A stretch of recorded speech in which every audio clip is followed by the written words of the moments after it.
As America's #1 motorcycle insurer, Progressive has your back. Oh, like roadside assistance. Oh yeah, Progressive offers that. Great. Do you have plans Saturday? My cousin canceled and I'd love to have someone to ride with. Actually, we just do insurance, not riding buddies. Cool, let's meet at noon. Actually, scratch that. 10 a.m., you and me, breakfast at a diner.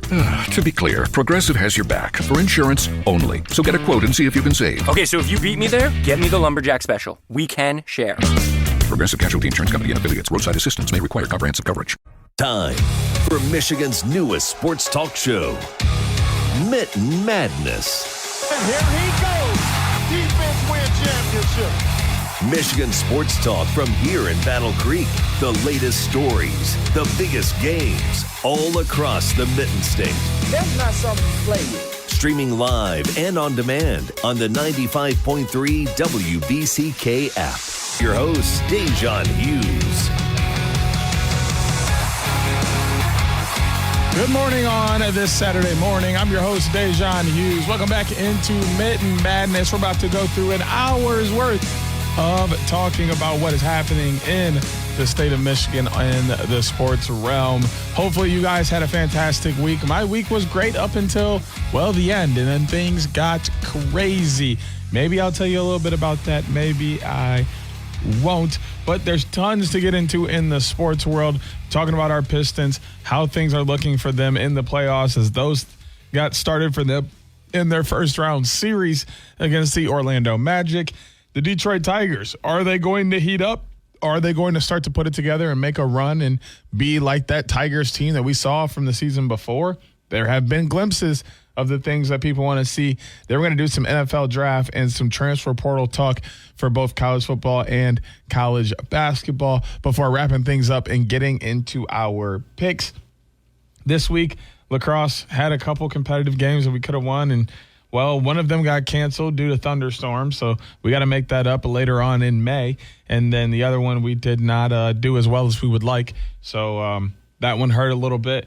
And then another game we lost. 3 tough games, well, 2.5 tough games really within the week. And then, I mean, everyday work stress. You know how that goes. I mean, you know, everybody goes to work and handles the business every single day and deals with those things that bother them there. So I have those same issues. People, don't worry. I'm just simply bonding with you. And then today has been absolute mayhem. Here I am thinking I'm going to have a nice little chill day at work. For the most part, it has been.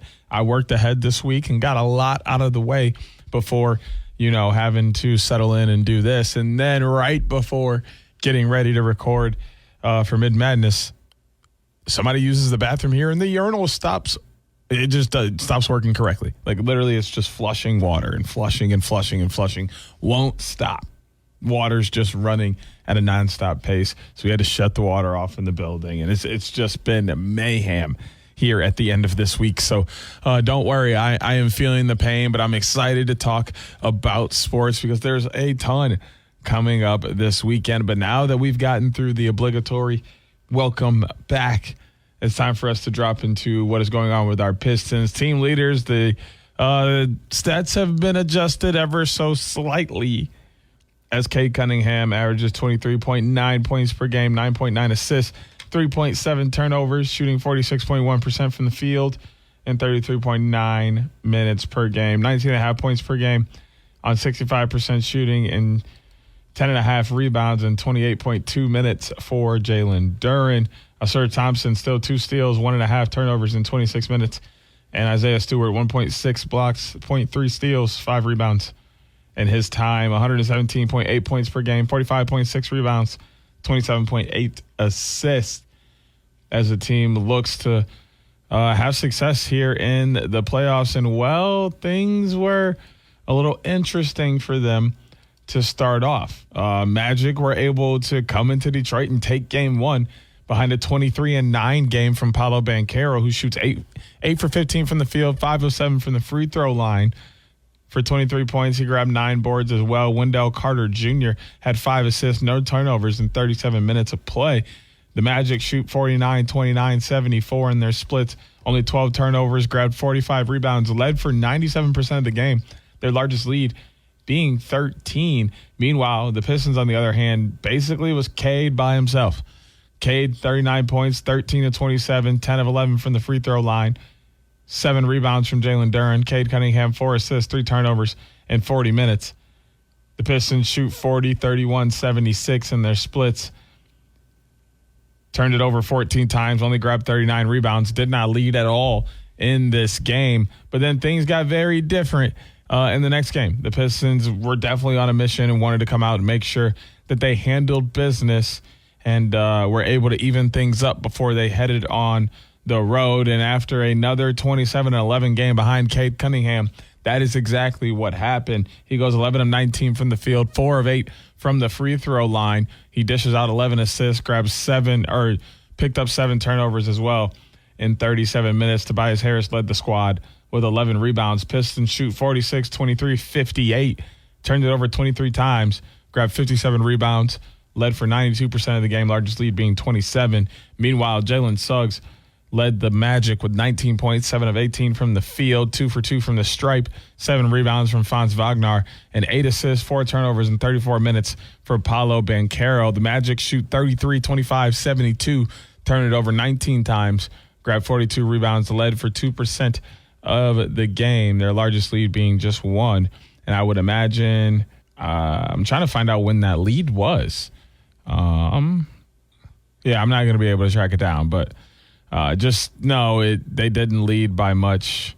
They led by 2 at one point in the game, and that's the only lead that they had, and it did not last very long before the Pistons were able to run away with this game. So basically, the Pistons were able to handle business, winning 98-83 in Game 2, preparing for Game 3, which Game 3 is going to be later today at 1 p.m. So shortly after we get done talking here, viewable on Peacock and NBC.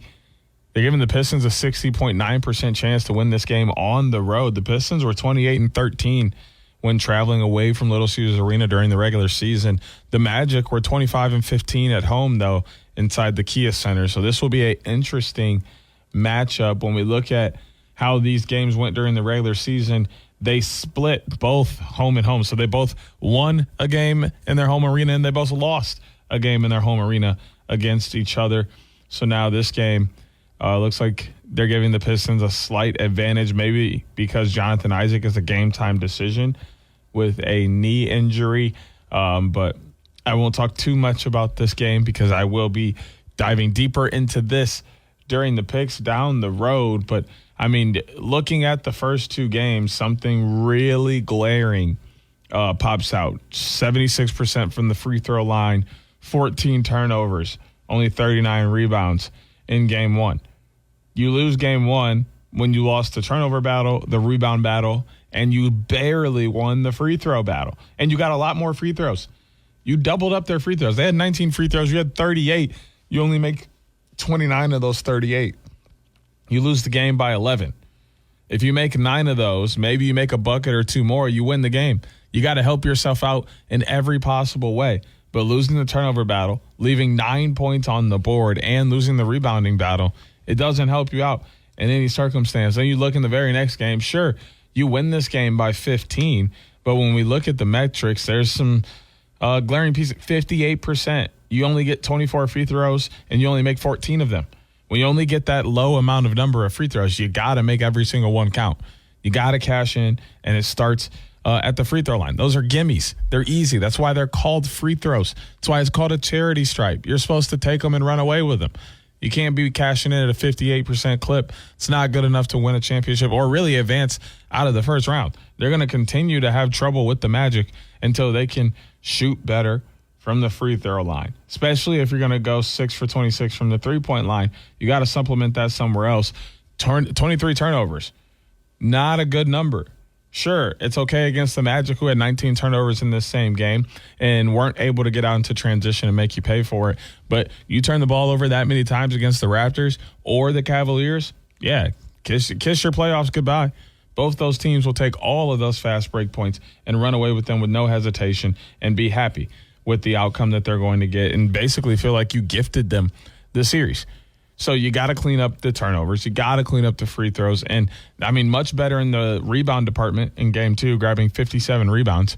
So you were able to limit them to 1 shot per possession. You were able to grab some offensive rebounds and give yourself second chance opportunities. The more rebounds, the better, because it comes down to possession. Who has the ball and how often they have the ball, and are they scoring on as many possessions as possible? So when you get more rebounds, you have more possessions, more opportunities to score. You have to grab rebounds, shoot better from the 3-point line and the free throw line, and you got to limit your turnovers. Those are the three things that are really kind of glaring at me about the Pistons and making me question how things could go for them moving forward. We do know that there will be a game 4 and 5. So taking a look at game 4 as well, which is also going to be down in the Kia Center. As of right now, they're giving the Pistons a 60.8% chance to win this game. That's Monday, April 27th. This game will also be on NBC and Peacock. A 39.2% chance for Orlando. Jonathan Isaac, obviously still a game time decision, so there's no telling if he'll play in the previous game or in this game. And if the Pistons are to win both of these games and they're headed back home with a 3-1 series lead into game 5, a very good chance that this series is a gentleman's sweep. Now, if they split these two games as well and they go back 2-2, the Pistons are going to want to win game 5 to try and win game 6 and end the whole thing in 6 rather than playing and going to 7. But with the way that this series looks so far, 7 is a serious possibility in this series. Although, as a somewhat home Pistons fan, you know how it gets when I'm on this show. I play a little bit of the homer here. I would love to see them get it done in 5 or 6. 5 would be would be optimal. Continue to get rest, continue to be able to scout and watch teams, and also let the Cavs and the Raptors beat up on each other and take out some of the wind out of their sails, and maybe make that series a little bit easier for the Pistons if they were to win in 5 with that added rest while those two teams really give each other their all and beat up on each other. So I'm looking forward to that. But then also looking into game 5, which will be on Wednesday, but the time is to be determined at the moment. It would be a home game for the Pistons at Little Caesars Arena. They're giving the Pistons a 76.9% chance, just 23.1% chance for Orlando. So ESPN has the Pistons winning it in 5. So that would be lovely, but there's only one way to find out. Peeking around and looking how things are going, Cleveland leads the Cavaliers 2-1 with game 4 coming on Sunday, April 26th at 1 p.m. Atlanta leads the Knicks 2-1 with game 4 coming on Saturday, today, later at 6 p.m. The Celtics are tied with the 76ers. Game 3 is was yesterday, 7 p.m. So you guys already know how that turned out as I'm speaking in forward tense, recording this on Friday. Thunder lead the Suns 2-0. Their game later today, 3:30 p.m. Lakers lead them 2-0. Their game 3 was last night, 8 p.m. Nuggets and Timberwolves 2-1, 8:30 p.m. Their game later today for game 4. And then the Spurs and Trailblazers tied at 1. Their game was last night, 10:30 p.m. As I mentioned before, I would love for the Raptors to move on for the Pistons. But we'll see kind of what happens as all these matchups are kind of really playing out how some people thought and maybe not. I mean, no one probably thought the 76ers or the Trailblazers had a chance against the Celtics and Spurs, but they're deadlocked at 1 apiece. Then the Magic and Pistons is an interesting series, let alone the Lakers and Rockets 2-0. So we'll keep touch on how the NBA is looking, but we're going to head over to the baseball diamond, talk about the Tigers before we move on with more Mitten Madness here on 95.3 The Ticket. Yeah.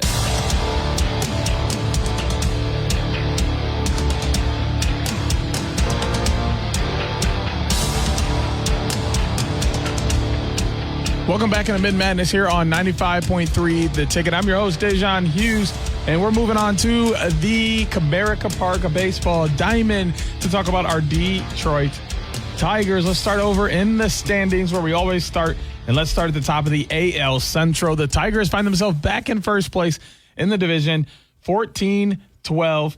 Tied with the Guardians, who are also 14-12. The Twins sit a game and a half back at 12-13. The White Sox are 10-15 at 3.5 games back. And the Royals 8-17, 5.5 games back. Look at the league overall. The Tigers sitting third in the American League, atop of the entire league. The New York Yankees 16-9. The Rays are 13-11, 2.5 games back, along with the Guardians and Tigers. Then the Rangers Athletics are both 3 games back at 13-12. Looking over at the National League, the Braves 18-8, the Padres 17-8, along with the Dodgers, both a half game back. The Reds 16-9, and so are the Cubs at 1.5 games back. Looking at the league overall, that puts the Tigers still in that middle range. In fact, they are 1, 2, 3, 4, 5, 6, 7, 8, 9, 10, 11, 12th in the league at 14-12. They're only 4 games back from the Braves, who sit at the top of the league. So it's not like there's a lot of separation in the MLB right now. Everything's really tight, but the Tigers are really starting to catch a little bit of a groove here as we're about to pop back and look at the last week before we look at the week ahead when we get here after looking at the leaders, which is Kevin McGonigal leading the batting average department with a .319, his on-base percentage at a .407, slugging percentage sitting at .500. And then you have Kerry Carpenter with 5 home runs leading the squad with a .212 batting average and RBIs of 13. Meanwhile, Dylan Dingler is the one batting runs in like crazy. He's got 19 of them. He's got 5 homers as well. His batting average sitting at .263.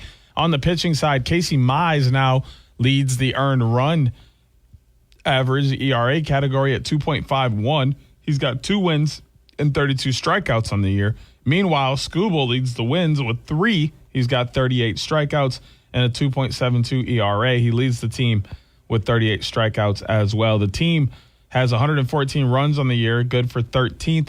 Batting average of .246, good for 12th. Their on-base percentage sits at .327, also good for 12th. And their slugging percentage of .390 is good for 11th. Meanwhile, on the pitching side, the ERA of 3.65, sitting at 10th in the league. Quality starts of 13, tied for 2nd. Their whip of 1.30, tied for 14th. And their opponent batting average is .236, good for 13th in the league. When we take a look at their schedule over the last week, we get to have a little bit of some celebration we can talk about. The weekend series was against Boston. They lost the first one 1-0 in 10 innings. And then they bounced back in games 2 and 3, winning 4-1 with Skubal on the mound, and then winning 6-2 with Valdez on the mound. And then Monday, things didn't go quite as well as they would like. Tried to sneak a series win against Boston and steal one. They ended up tying the series as they lost 8-6 in Game 4. So Boston wins the bookends. The Tigers won the middles. And then the Tigers started the next series on Tuesday this week with a loss to Milwaukee, 12-4. The bats were absolutely going for the Brewers as the Tigers weren't able to quiet them down at all. That put them at .500 at 12-12. And then they bounced back for 2 big wins to push themselves over the .500 mark once again in the season. Their 5-2 win on Wednesday for Casey Mize, and then a 5-4 win on Thursday for Herder. Herder's now 2-0 on the season.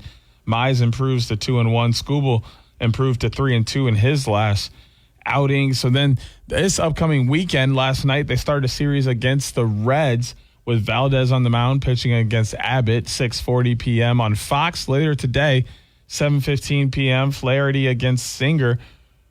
And then 1:40 p.m. tomorrow, Montero against Lauder. All those games on the road against Cincinnati. And then they stay on the road, picking up again on Tuesday at Atlanta, 7:15, Casey Mize against Lopez. Wednesday, 7:15, Skubal will be on the mound against undecided at the moment. And then Thursday, 12:15 p.m., Valdez against Holmes. And then Friday, they start another series, a 3-game series against the Rangers. 6:40 p.m., Flaherty against Gore. 7:15 p.m., Fox against Montero. Or excuse me, that will be on Fox, Montero against Rocker. And then Sunday, 7:20 p.m. on Peacock, Mize against Leader. Looking at how some of these games went, especially want to take a look at the overtime game. Extra innings game. Obviously nothing getting done until the bottom of the 10th, where they gave Whitlock the win there Currently, the series is tied 2-2 on the year. We know that they will play again in the regular season. Those games coming up soon, actually going to be on the 4th, 5th, and 6th of May. So an opportunity for the Tigers to steal away the regular season series overall. Looking at the Tigers and how batting went for them, 0 for 3 for Torres, 1 for 4 for McGonigal, 2 for 4 for Jones, 0 for 3 for both Dingler and Verling. Riley Green went 0 for 1. Perez and Torkelson 0 for 4. Lee went 0 for 3, and Javi Baez went 1 for 3. Casey Mize, 6.2 innings, gave up 3 hits, 1 walk, 7 strikeouts. Finnegan also had an inning pitch, just 1 walk. Herder, 0.1 of an inning, 3 for 3, didn't give up any runs or any hits at all. And then Vest came in, 1.1 innings pitched, gave up a hit, gave up a walk, and had 2 strikeouts. Seeing if I can see the scoring play, Yoshida singled to right, Duran scored, and Mayer to second. That ended the game in the bottom of the 10th. So the Tigers kind of losing a tough one there before they bounce back. And, I mean, you know, with Scooble on the mound, it's safe to say the Tigers are bound to win just about any game, especially when he gets some help from the bats. McGonigal, 2 for 5, a run and an RBI. Torres goes 1 for 5. Keith 1 for 3. Dingler 0 for 2. Green 0 for 2. Torkelson 0 for 4. Carpenter goes 2 for 3. A run, a home run, and 2 RBIs. Perez 0 for 3 with a run. Javi Baez 1 for 4 with a run. And then Rogers 1 for 3 with an RBI. Scooble, 6 innings pitched, 4 hits, 1 earned run, 2 walks, 10 strikeouts. And then Holton and Jansen came in relief for him. Boston obviously had a struggle bus of a day. Abreu got their 1 run of the day. No RBI attributed there. Bello, 4 innings pitched, 5 hits, 4 earned runs, 3 walks, 4 strikeouts. Then Moran came in, 3 innings, 1 hit, 1 walk, 3 strikeouts. And the Tigers were able to steal game 2 of this series. Then they get game 3 as well, winning that one 6-2. Jones goes 1 for 3 with a run, a home run, and an RBI. Carpenter 1 for 1. Torres 1 for 4 with a run and an RBI. Verling 2 for 5, 2 runs. Dingler 4 for 5, a run, and a home run, and 4 RBIs in this game. Riley Green 1 for 4, 0 for 4 for Perez and Lee, 0 for 3 for Torkelson, 2 for 4 for Baez with a run. Valdez, 6 innings pitched, 3 hits, 1 earned run, 2 walks, 7 strikeouts, as the Tigers pick up a huge win here as well. And obviously, like I said, they lose game 4, so they were able to even things out there. Kind of want to see what happened in this 12-4 game against the Brewers because they had the bats going. Looking at the Brewers here, Turang, 2 for 5, 4 RBIs. Contreras, 2 for 5, 1 run, 2 RBIs.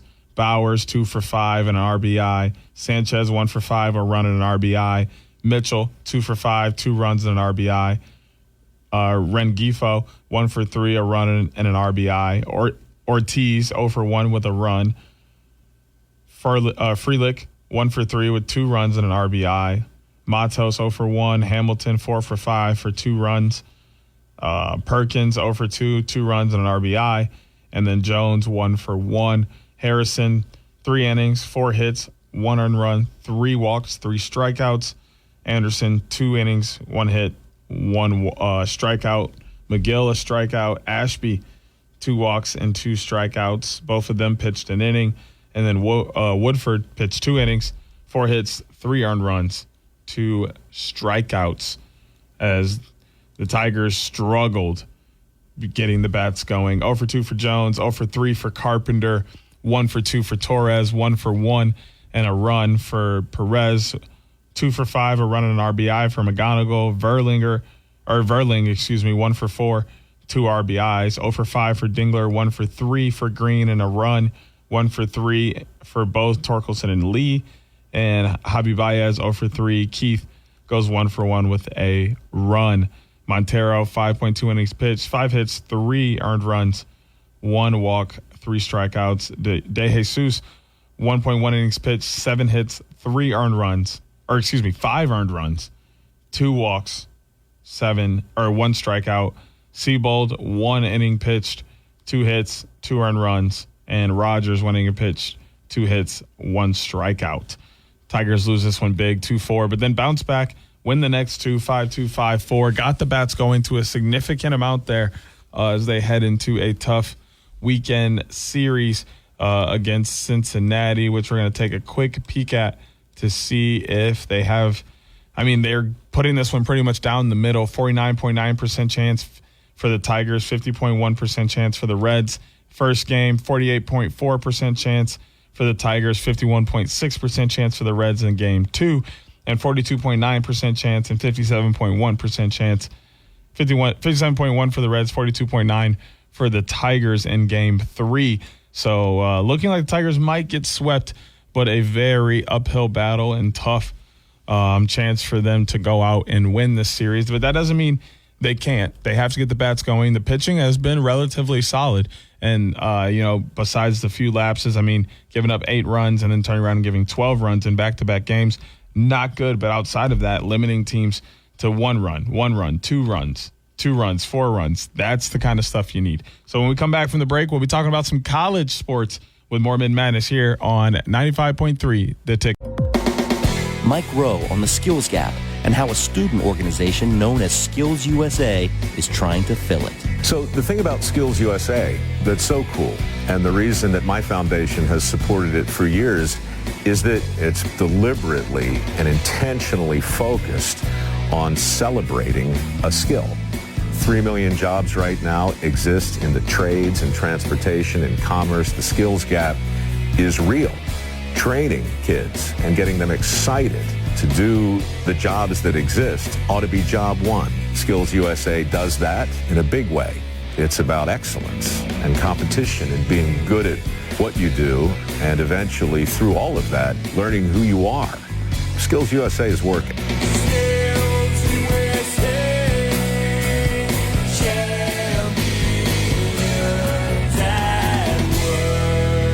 Learn more at microworks.com and skillsusa.org.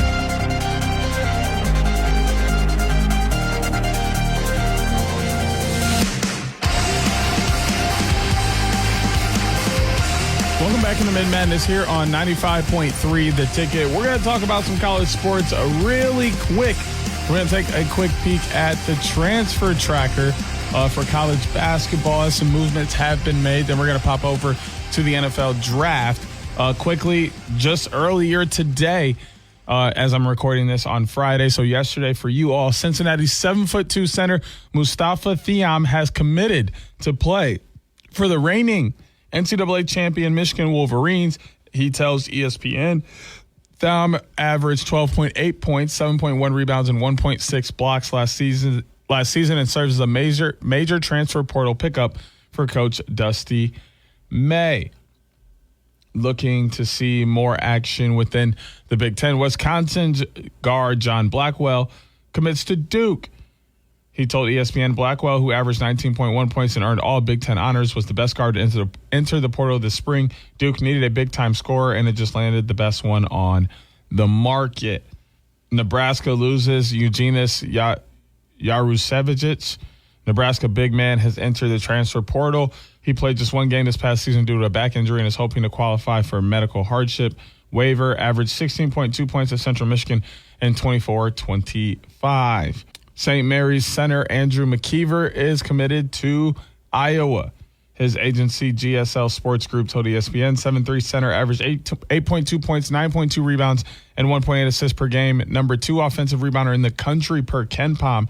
Really intriguing profile for the Hawkeyes. Kentucky guard Jasper Johnson commits to Oregon, sources told ESPN. Former top 20 recruit, averaged 4.9 points as a freshman in Lexington.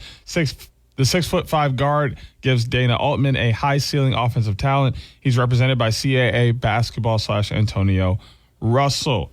Boston College forward Bowden Kapke commits to Nebraska. So he posted that himself on social media. So there was no need to get any sources there. Tennessee guard Bishop Boswell commits to Maryland. His agent Nate Conley tells ESPN this is a pivotal addition for for the Terps heading into next season, as Boswell started 33 games at Tennessee and shot 38.5% from three. The former SC top 100 prospect is looking to make a change and won a state championship in high school and advanced to the Elite Eight in the NCAA tournament with Tennessee this past season.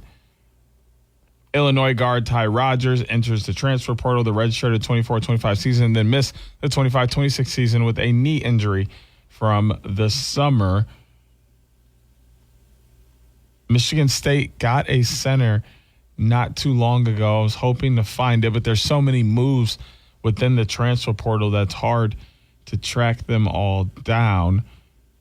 3 transfers in one day for Indiana. Notre Dame guard Marcus Burton, Duke guard Darren Harris, and Georgia Tech guard Jaden Mustaf, all going to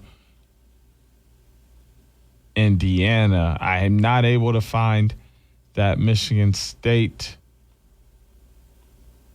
transfer, and for now we'll leave it at that. But do know that both teams are making moves within the transfer portal, so there's tons of happenings there. Both of those teams will look slightly different when the next basketball season comes around, as obviously Michigan will be trying to defend that title, and I mean, as you know, Michigan State will be trying to get back into the glory world that they found themselves in once before. Turning things over to the NFL draft, as everyone expected, Fernando Mendoza went number 1 out of Indiana. He goes to the Las Vegas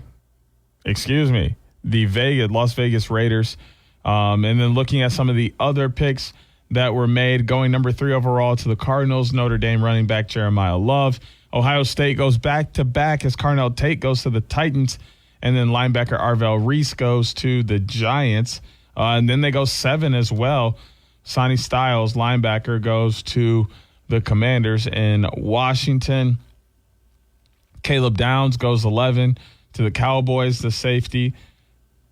Penn State gets a guard at 14. Vega Ione out of Penn State going to the Ravens. Oregon's tight end Kenyon Sadiq is going to the Jets at 16. USC's Mekhi Lemon is going to the Eagles at 20. Oregon's Dylan Thieneman, the safety, is going to the Bears at 25. Indiana's Omar Cooper Jr., the receiver, is going to the Jets at 30. And that's really all the Big Ten from round 1. Rounds 2 and 3 coming up soon. But, I mean, looking through maybe the best available, we'll see some more Big Ten here. Looking overall, Denzel Boston comes in at 4, the receiver out of Washington. Defensive tackle Caden McDonald out of Ohio State coming in at number 5, best available. Illinois, Gabe Jacas, the edge, coming in at 16. Oregon's Emmanuel Pregnon, the guard, coming in at 19. Iowa's Gennings Dunker, the tackle, coming in at 22. That's just on page 1. Looking at page 2, you got Michigan's Derek Moore coming in at 28. Max Clare from Ohio State, the tight end, coming in at 32. D'Angelo Pons, the cornerback, coming in at 34 out of Indiana. Another Indiana wide receiver, Elijah Surratt, coming in at 41. And then Penn State safety, Zakee Wheatley, coming in at 50. Number 3, we got another Michigan guy popping up here. But first, 52, Caleb Tiernan out of Northwestern, the tackle. Jayshon Barnum, the edge, out of Michigan, coming in at 56. The wide receiver, Jacoby Lane out of USC, coming in at 58. Davison Igbinosun, the cornerback out of Ohio State, coming in at 59. The edge, Dennis Sutton out of Penn State, coming in at 64. Center, Logan Jones out of Iowa, coming in at 67. I skipped right over his safety, Kamari Ramsey out of USC, coming in at 66. And, I mean, through 3 rounds, plenty of Big Ten names. But, I mean, overall, it's been tough for Michigan and Michigan State. Not a single Michigan State name mentioned early on in the first 3 rounds. Obviously, in round 1, Rayshawn Benny comes in at 100 for Michigan, the D tackle, and this is just the best available. Drew Aller comes in at 97 out of Penn State. Nick Singleton comes in at 89 out of Penn State. Drew Shelton out of Penn State comes in at 84. Emmett Johnson out of Nebraska, running back, comes in at 93. But I'm going to scroll through this list here and try and keep you occupied a little bit until we can find a Michigan State name. Oh, finally, here we go. Matt Golbin. Matt Golbin comes in at 125, the center out of Michigan State. So a tough time for Michigan State in the football ranks. They're still trying to put things together in the basketball ranks as well.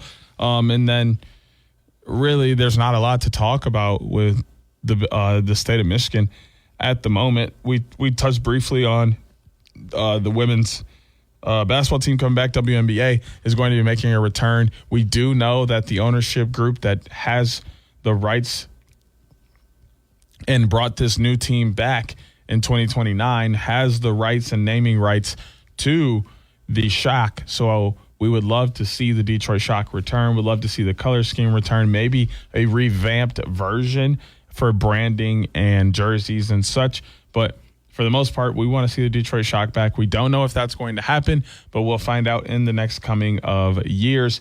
But watch the NFL draft over the next couple of days, see if there's more Michigan and Michigan State names called than what are on the board. The Big Ten seeming to going to show out over the next couple of rounds as tons of names were listed from within the conference. But when we come back from the break, we're doing our picks here with more Mitten Madness on 95.3 The Ticket. People.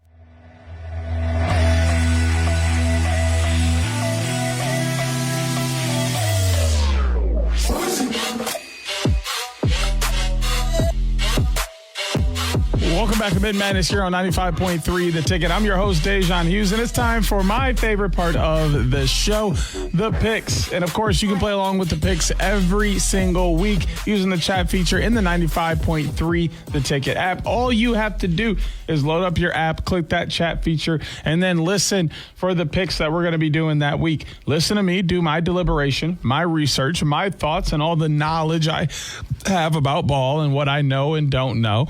Right. And then, of course, you're going to hear me make my picks and why I think that they're undoubtedly going to be correct and why they're going to turn out that way. And then you have the liberty of doing your own research, your own deliberation, having your own thoughts and knowledge, and then deciding those picks and why you think they will undoubtedly be that way. Submit them into the chat feature on the 95.3 The Ticket app and see if you know ball better than I do. Well, there's only a handful of people out there that can probably say they know ball better than me, and I don't know if you're one of them. You got to challenge me and see if you do. So that chat feature in the 95.3 The Ticket app is open, and we would love to see your picks in there and see if you're able to bring me down. I know somebody out there knows ball. Show me you know ball as well. Last week, I had a little bit of an interesting week. I think for the first time ever, I had a tie in this. So, with the Tigers splitting their series with the Red Wings, I marked that down as a tie. Malott got a TKO against Burns. The Defenders beat the Battlehawks. The Storm beat the Stallions. But then the Phillies got swept by the Braves, and the Renegades lost to the Aviators. That gave me a 3-2-1 record for last week. That bumps my overall record to 36-23-1 as I enter into this week. We got 6 more games loaded up for the picks this week. We are starting in the UFL. In the UFL this week, going to get things kicked off on Saturday on ESPN, 7 p.m. Later today, the Battlehawks are taking on the Storm. The Battlehawks are 2-2. The Storm are 4-0. The Storm are currently 3-point favorites, and the over-under sits at 45.5. The Storm come into the game pouring in 87 points per game, only giving up 52, a plus 35 score differential. It's great for them as they're 4-0 on a 4-game win streak, and nobody seems to be getting in their way. They're going to take on the 500 2-2 Battlehawks, who have also scored 87 points this year, but have given up 99 points for a negative 12 score differential. Their problem has been defense and holding teams off the scoreboard enough for them to win games, while Orlando can't quite score at the same rate as some of the other teams in the league, but their defense has been superb and has been keeping teams off of the scoreboard. An unprecedented mark, only giving up 52 points on the year, is something that no other team can say. The next best team is 19 points away, and that's the Defenders, giving up 71. A couple teams within the 80s, as the Renegades at 83, the Kings at 85, and so are the Stallions. So clearly the Storm are taking that moniker of defense wins championships seriously, and I got them winning this game as well over the Battlehawks for that same reason. If you can hold teams to a low amount of scoring and keep them off the board, it doesn't matter how many points you score, you're going to win the game. If teams are only scoring 10 points and you can score 11, you win. That's pretty much the Storm's philosophy, and they're making it happen. So I got them winning yet another game later today. Coming up tomorrow, 2 more games. 12 p.m., noon on ABC. The Aviators 1-3 taking on the Gamblers from Houston, who are also 1-3. They're giving the Gamblers, they are giving the Aviators a 3.5-point favorite in this game. Over-under also sits at 45.5. When we look at how things have fared for these two teams early on, the Aviators have scored 93 points while they've given up 109 for a negative 16 differential. Meanwhile, the Houston Gamblers are 1-3 as well, have given up 125 points and only scored 68 for a negative 57 score differential. So obviously they're having problems all over the field. They have been able to pick up 1 win, but 1 win is nowhere near enough in the UFL if you want to be able to make the playoffs and try and make a run to be hoisting the trophy at the end of the year. Right now, I don't see it in the Gamblers, mainly because they're having problems on both sides of the ball. Sure, you can be tied at 1-3 with 3 other teams and try and make it out to be one of the better teams from this group, but not when you can't score. Only one team is scoring less points this year than you. That's the Birmingham Stallions, and it's only by 3, and they've given up 40 less points than you have. So a completely drastic difference between those two teams, and they are sitting 5 points behind the Kings, who had only scored 73, but they've also given up 40 less points than you with 85. So serious problems for the Gamblers, has me leaning toward Columbus. I'm going to take the Aviators to win this game as well. Our final UFL game for the week will be ABC, 3 p.m. The Kings, 1-3, taking on the Renegades, who are 3-1. The Dallas Renegades suffering their first loss last week. They pour in 109 points so far this year, only giving up 83 for a plus 26 score differential. Meanwhile, on the other side, the Kings, who are 1-3, have scored 73, only giving up 85. I think this one is pretty simple to say. The Renegades have been a far better team. The Kings are trying to find their way as, honestly, a new franchise within the UFL and a new city for the UFL, which plays its part and its roles 100% in all of this. But I think the upsetting part for all of this is the Kings have to play a Dallas Renegades team that just lost their first game of the year and is probably upset because they lost to a team that they just beat the previous week. So that's going to really sting a little bit, and it's going to play a factor in this game 100%. I think the Renegades come out and they are hunting. I think they are hungry. I think they are dominant. I think they want to make up for all of the mistakes that they made in the previous week, and they are going to do something to the Kings that should be considered possibly a war crime, because it's going to be ugly. Give me the Dallas Renegades big over the Louisville Kings in this week's matchup. That's going to turn things over to the NBA for the playoffs. We'll pick things up down in Atlanta, as this game will be later today on NBC and Peacock, 6 p.m.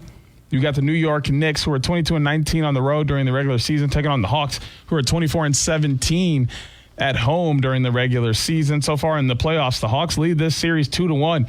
The Knicks won game 1, 113-102, and then they lost game 2 by the hands of C.J. McCollum, 107-106, and then lost game 3 by the hands of C.J. McCollum, 109-108. So now they're back in State Farm Arena in Atlanta, Georgia, where Atlanta has a 45.7% chance to come out victorious, a 54.3% chance for the Knicks to come out victorious and even the series up. But I am a little hesitant to do that.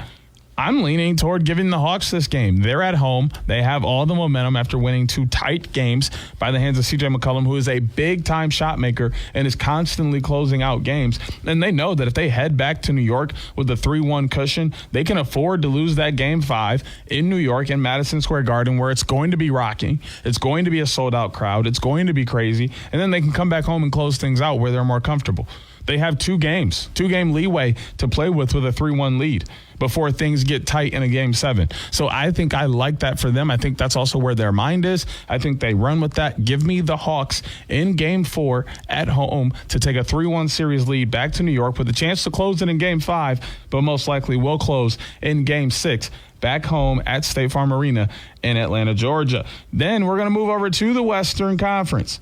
Game 4, Minnesota Timberwolves at home later today, 8:30 p.m. on ABC against the Denver Nuggets. The Nuggets were 26-15 on the road, but guess what? The Timberwolves were 26-15 at home during the regular season. The Wolves have a slight advantage, a 50.1% chance, while they're giving the Nuggets a 49.9% chance in this game. Anthony Edwards, a game-time decision with an undisclosed injury. Jalen Clark, game-time decision along with Terrence Shannon Jr., which are both illness-related. This series, 2-1 in favor of the Timberwolves. The Nuggets won for Game 1, 116-105, then lost Game 2, 119-114, and then lost Game 3, 113-96. This is pretty much the same scenario as what we were just talking about with the Knicks and the Hawks. The Timberwolves have a chance at home as the lower seed to go up 3-1 going back on the road for Game 5. They have a chance to have a cushion. Whether they win Game 5 or not, they can go home with a chance to win. There's no real pressure when you go up 3-1 in Game 5 or Game 6.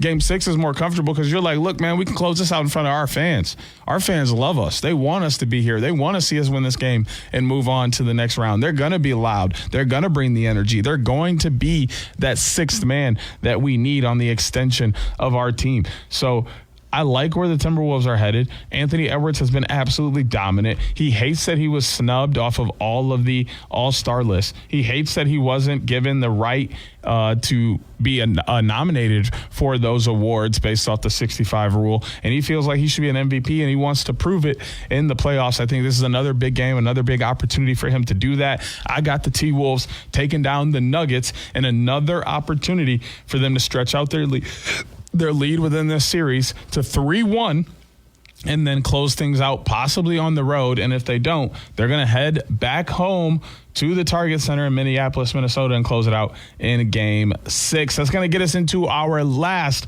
matchup of the week. It's the Detroit Pistons on the road later today, 1 p.m., Peacock and NBC against the Orlando Magic.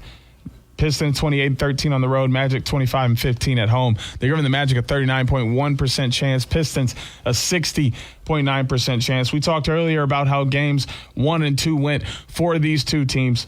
I talked a bunch about how the Pistons have to limit their turnovers. I talked a bunch about how they have to grab a large amount of rebounds to give themselves more possessions, because at the end of the day, it comes down to who has possession, when they have possession, and how often they're scoring the ball. And then I talked about their shooting. Their 3-point percentage in games 1 and 2 in the 30s, the low 30s at that, nowhere near high enough to be competitive in the playoffs. During the regular season, that will win you tons of games. In the playoffs, everybody kicks it up another notch. Everybody plays a little bit harder. Everybody wants to win a little bit more. So you have to up your ante, and you have to play better. You have to shoot better. You have to defend better. So shooting low 30s from outside the arc will not get it done in the playoffs. They're going to have to shoot better from there. And listen, shooting 50 and 60, low 70% from the free throw line really won't get it done, because late game teams will start to follow you. And if you're out hitting free throws, you will lose games because they will come back and hit shots.